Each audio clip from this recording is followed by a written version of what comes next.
Bienvenue. Aujourd'hui, on se penche sur un défi un peu particulier. On a une source unique et elle est minuscule. 3 petites phrases, à peine quelques lignes, tirées d'un texte ancien, le Lévitique. À première vue, ça ressemble à une vieille loi un peu obscure et très sévère. Plus précisément, on est au chapitre 20, versets 6 à 8. Et notre mission, ce n'est pas de faire un cours de théologie, non. C'est plutôt de traiter ce passage comme une sorte de scène de crime textuel. Qu'est-ce qui se passe vraiment ici? Il y a une interdiction, une menace, un commandement, tout ça est compressé dans un espace très très court. L'enjeu, c'est de comprendre pourquoi une règle qui, pour nous, paraît si lointaine, était considérée comme une question de vie ou de mort pour toute une communauté.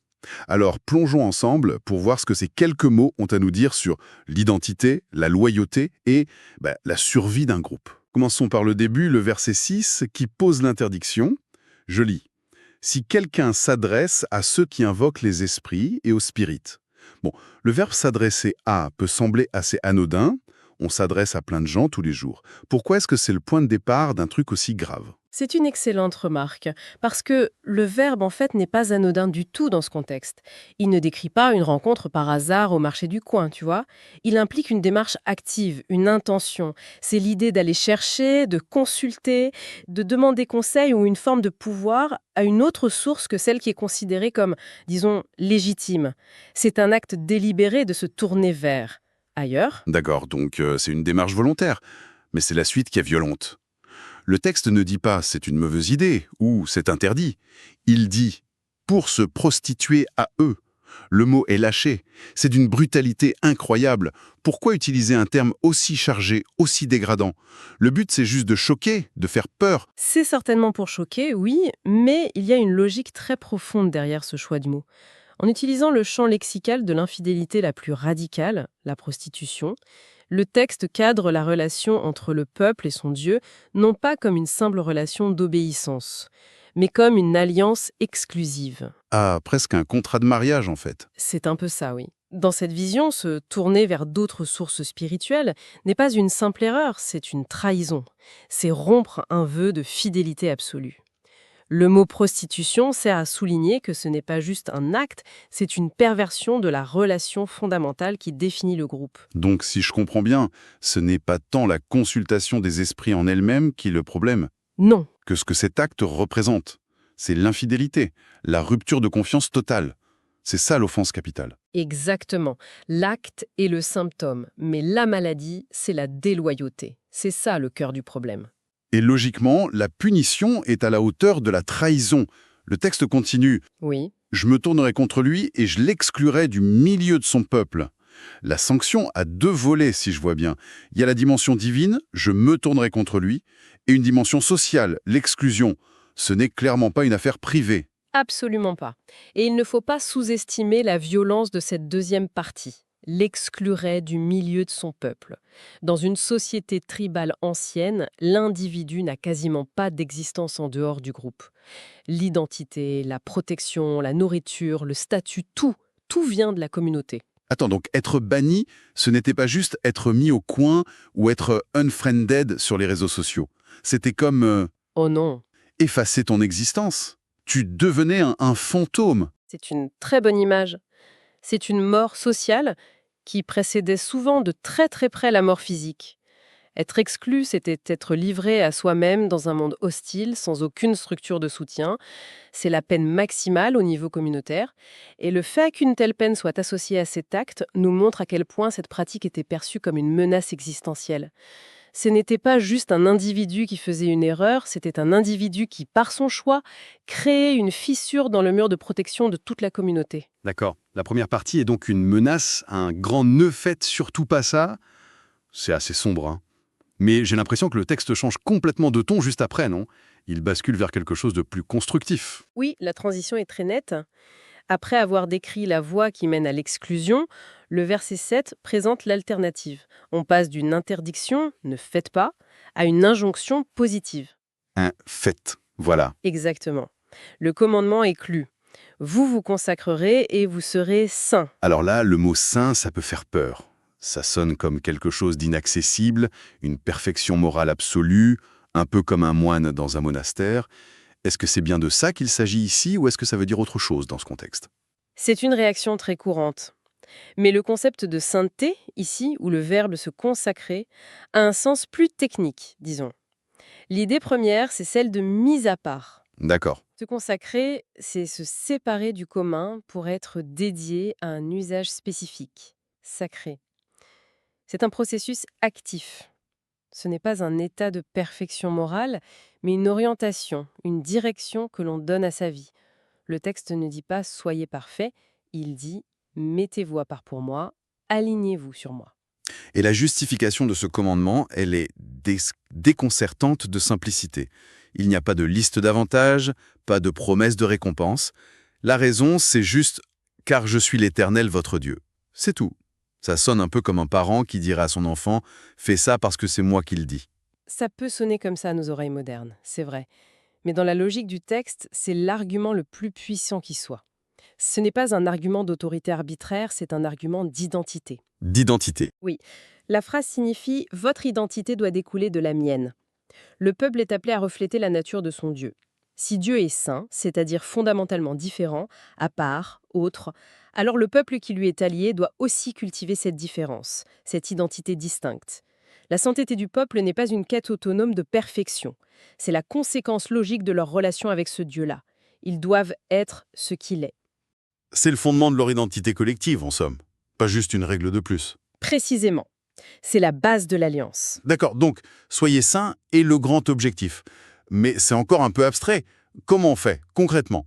Est-ce qu'il y a un mode d'emploi fourni avec? Oui, et il arrive juste après dans le verset 8. Le texte ne reste pas dans les grandes déclarations. Il ancre immédiatement ce principe dans le concret. Vous respecterez mes prescriptions et vous les mettrez en pratique. Voilà le mode d'emploi. La sainteté n'est pas une contemplation mystique, c'est une pratique quotidienne. Et il y a deux actions distinctes ici. Respecter et mettre en pratique. Ce n'est pas la même chose. Non, et les deux sont essentiels. Respecter, ou parfois on traduit par garder, c'est la dimension intérieure. C'est l'adhésion du cœur, la reconnaissance de la valeur et de l'autorité de ces règles. C'est l'intention. Mhm. Mais ça ne suffit pas. Il faut aussi mettre en pratique, qui est la dimension extérieure, visible. Ce sont les gestes, les comportements, les choix de tous les jours qui incarnent cette adhésion intérieure. Donc si je résume, c'est un package complet. Il faut l'adhésion d'esprit, la conviction, et il faut que ça se traduise par des actions concrètes. L'un sans l'autre, ça ne fonctionne pas dans la logique du texte. C'est exactement ça. Une foi sans les œuvres est vide, et des œuvres sans la foi sont un simple ritualisme sans âme. Le texte demande une cohérence totale entre l'être intérieur et l'agir extérieur. Mais attendez, il y a un truc qui me frappe. La toute dernière phrase du passage. Elle ressemble beaucoup à celle du verset 7, mais il y a une nuance capitale. Avant, c'était « car je suis l'Éternel », et là, à la fin du verset 8, c'est « je suis l'Éternel qui vous considère comme saint ». Le verbe a changé. On passe de « je suis » à « je vous rends ». Qu'est-ce que ce glissement signifie? Il me semble très important. Vous mettez le doigt sur le cœur de la dynamique. C'est un point d'une finesse théologique incroyable. Le texte établit une sorte de partenariat. Dans le verset 7, Dieu dit en substance « Votre mission, c'est d'être saint parce que mon identité, c'est la sainteté ». C'est la part de responsabilité humaine. Mais le verset 8 conclut en disant « Et au fait, c'est moi qui, en dernier ressort, opère cette sanctification ». Ah, donc c'est comme un coach et un athlète. L'athlète doit s'entraîner tous les jours, suivre le régime, faire les efforts, c'est le mettre en pratique. C'est ça. Mais c'est le coach qui fournit le programme, qui donne les outils et qui, au final, rend la transformation possible. C'est un travail d'équipe. C'est une analogie parfaite. Il y a un effort humain indispensable, vous vous consacrez, vous respecterez, vous mettrez en pratique, mais cet effort s'inscrit dans une action divine qui l'englobe, qui le rend possible et qui le valide. La sainteté est présentée à la fois comme une tâche à accomplir et comme un don à recevoir. L'un ne va pas sans l'autre. C'est une tension très productive entre la responsabilité humaine et la grâce divine. C'est fou. Partir de 3 versets qui, à première vue, ont l'air d'une simple loi punitive, et arriver à cette idée de partenariat. Alors si on prend un peu de recul pour assembler toutes les pièces du puzzle, quelle est la grande image qui se dégage? La grande image, c'est celle d'un carrefour existentiel. Le texte présente un choix radical, binaire. D'un côté, il y a la voie de la dispersion, aller chercher des réponses du pouvoir ou de la sécurité auprès de sources spirituelles alternatives. Cette voie est décrite comme une trahison, une infidélité qui brise le lien avec Dieu et qui, mécaniquement, mène à l'exclusion du groupe, à la mort sociale. Et de l'autre côté, De l'autre côté, il y a la voie de la concentration, de la consécration.